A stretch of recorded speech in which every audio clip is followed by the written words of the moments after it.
আজকে আপনাদের সাথে আরও একটি নতুন ভিডিও শেয়ার করব, তাই আর দেরি না করে মূল ভিডিওতে চলে যায়।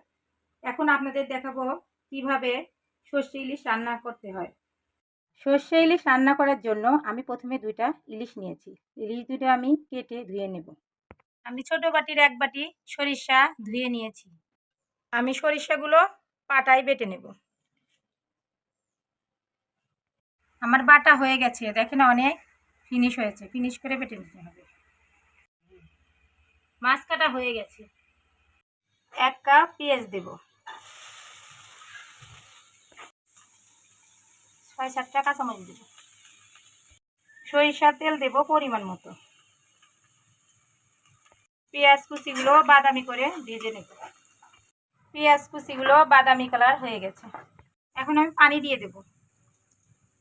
হলুদের গুঁড়া 1 চামচ, ধনিয়া গুঁড়া 1 চামচ, মরিচের গুঁড়া 1/2 চামচ, লবণ 1 চামচ, সরিষা বাটা 1 বাটি। 1 কাপ পানি দিয়ে কষিয়ে নেব সরিষার মশলা। মশলা কষানো হয়ে গেছে, উপরে তেল উঠে এসেছে। এখন ইলিশ মাছের টুকটাগুলো দিয়ে দেব।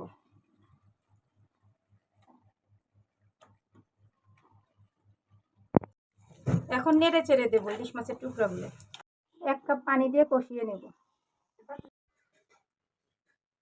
1 কাপ পানি দেব।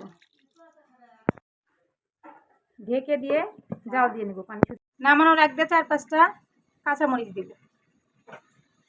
5 মিনিট কাঁচামরিচ দিয়ে জাল দিয়ে নেব। আচ্ছা, এখন নামিয়ে নেব চুলা থেকে। হয়ে গেছে আমার সরিষা ইলিশ রান্না।